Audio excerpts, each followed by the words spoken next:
Hello, I'm Peter Finn, IABC Executive Director, returning with another episode of IABC Inside Out, where we feature IABC leaders and give you an inside look at what's happening inside and outside the association. Today's guests are members of our DE&I committee, Matisse Hamel-Nelis, Timothy Chan, and Melika Shahroodi. And it's great to have you all here. You've done a lot of work as part of the DE&I committee.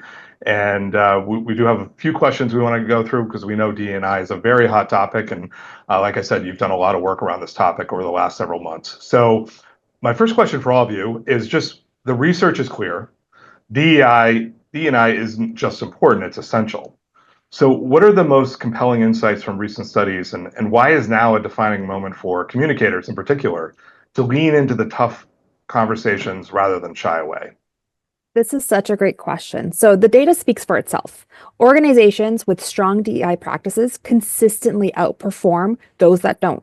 Studies, for example, that from McKinsey shows that diverse teams make better decisions 87% of the time. And companies with inclusive cultures see higher employee engagement, innovation, and profitability. But beyond just the numbers, the current climate makes DEI more urgent than ever before. Right. So we're taking in this moment where stakeholders are expecting transparency and action. Employees are looking for workplaces where they feel valued, but also safe. Consumers are holding brands accountable for their commitments. And globally, we're seeing a push for equity and justice that communicators just can't ignore. Right. This isn't a time to play it safe. Across the board, it's time for us to lead.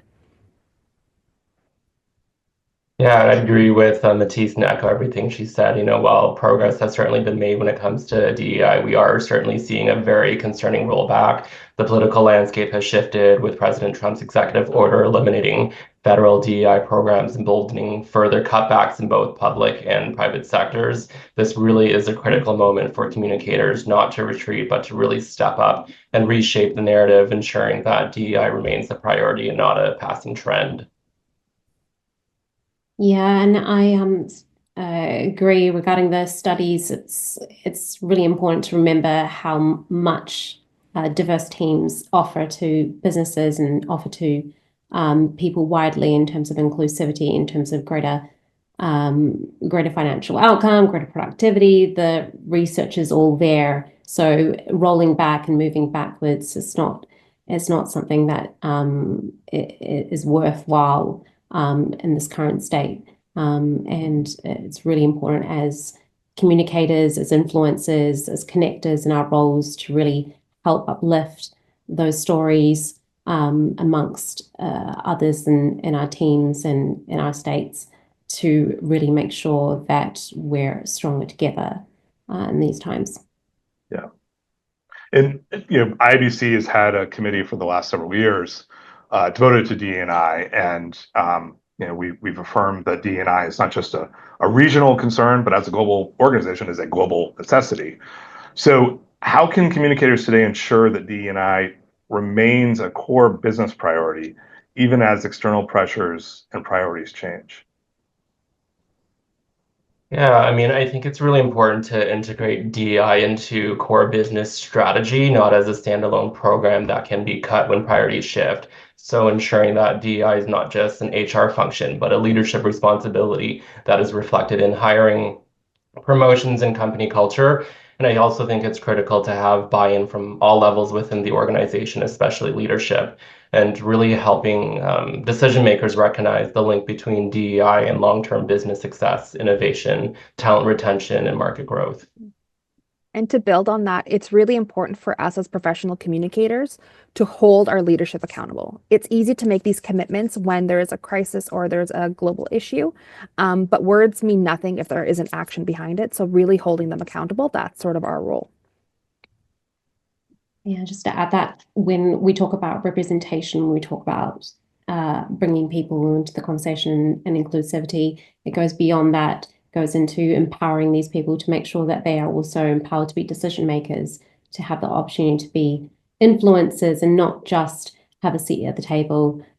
So really allying with them, ensuring there's equal opportunities, ensuring that they have the ability and they have the courage to be able to be heard and understood. Good points. Yeah, one of the things, just anecdotally, I've just been hearing from folks just for the last few weeks. What advice would you, these questions are, what advice would you give communicators facing internal resistance when trying to implement or maintain D&I initiatives in their organizations? So that's certainly something that a lot of folks are facing right now in this role.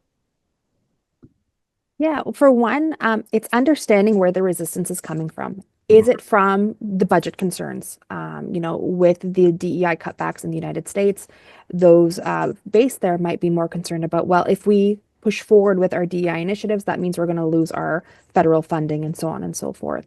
Is it a fear of controversy, right? Is it just simply that lack of awareness? We just don't know, so we're just going to pull back, and that's just going to be the case. Once we understand as professional communicators what that pushback is and what the root is, we can then tailor our approach to sort of go against that resistance, be the resistance to the resistance, if you will, right? The second is to focus on that data and storytelling. Numbers help make a business case, right? But personal stories are what make it real, right? So from employees and customers, we want to see their lived experiences reflected in the company's actions. If we don't see that, then we tend to just not go to those companies or organizations anymore. And it's also important to find those allies.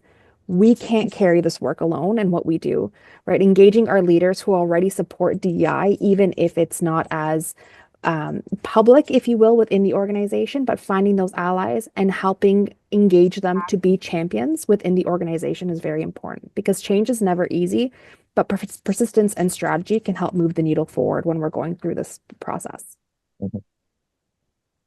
I had similar thoughts to Matisse as well. For me, it's about finding your community and expanding it. So within the organization, identify who are the advocates, who are the agitators, who are the allies, especially those with influence, and work with them. There's something to be said about meeting people where they're at, especially those with opposing opinions and perspectives. It's not useful or productive to stick to our silos and preach to the choir. So building on what Matisse said, really getting curious about there's resistance and understanding where it's coming from, and also finding ways to communicate the value of DEI in an accessible way that resonates with them. Part of it is, I think, humanizing the impact of DEI with real employee experiences, testimonials, and success stories. I think the other thing worth mentioning is, while we'd like to see systemic change, major shifts don't happen overnight. DEI is a long-term commitment and journey, and alongside the seismic shifts are everyday steps one can take to embed DEI in our communications. So it's really important to make time to recognize and celebrate the wins, both big and small.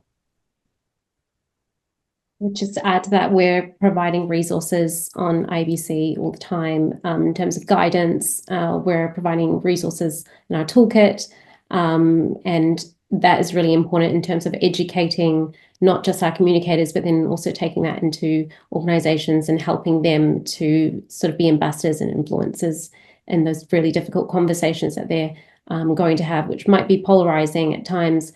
But is really important to Tim's point in terms of just standing strong and understanding that this is a very long-term piece of work that you'll have to do, and finding those allies is really important. I love what Matisse said around the data and in terms of success stories is really needed to humanize this, because sometimes you don't often realize what is really valuable until it's gone. And in this sense, from a sort of human side, they need to realize really what the loss is from a business standpoint. Mm-hmm. And so amid all the challenges, like what's one thing that gives you hope about the role of communicators? What can they do to help shape, a more inclusive culture in future? I mean, for me, one thing that gives me hope is community. I think as communicators, we don't just share messages, we build communities. We create spaces where people feel heard, valued, and included. And if you look at the panel here today, this conversation itself is proof that there is a global network of professionals who are committed to DEI. We're not alone. The IABC and DEI advocates worldwide are standing together to shape a more inclusive future. And the fact that so many people across industries and borders continue to show up, speak up, and push forward really gives me hope. What gives me hope is the fact that we're not backing down, where we're steading fast with what we have said and what we're doing. We are professional communicators, and we're the ones who can help make it happen, right? Like Tim said, the power of storytelling, language, and connection, that's what's going to shift mindsets and drive action. And seeing this whole new generation of young professional communicators who are expecting inclusivity as the standard and not an afterthought is such a big part of that. We're the ones who have the ability to shape those narratives, challenge bias, and push for meaningful progress, right? So when it's done right, it's not just work to inform, it transforms entirely. So that's something that's worth fighting for. And I see that fight in all professional communicators. I think allyship is really important here, and that's something that I've seen not just in my own personal experience, but across areas where I've worked and seen that really help flourish DEI in organizations and help push that forward. And that gives me hope when you see allyship happen in organizations and in communities and in networks, and not shy away during these times and stay strong and stand together. Well, thank you so much. Any other final thoughts before we close? I mean, just kind of building off of what Mel said earlier, Malika, I don't think we can underestimate the power of representation as communicators and community builders. We really do have the privilege and the responsibility of shaping and shifting narratives through our storytelling. So being very intentional about which experiences, perspectives, and voices we center and platform, and beyond visibility, like Mel said, ensuring that underrepresented folks from marginalized communities have a seat at the table, are heard, and actually influence real decisions when it comes to programming policy and strategies. Great point.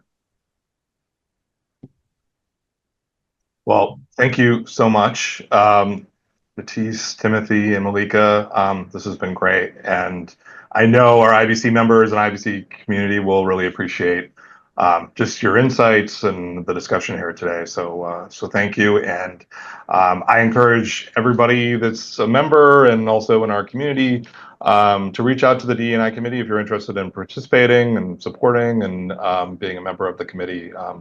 Please let us know. And with that, thank you so much. Thank you. Thank you.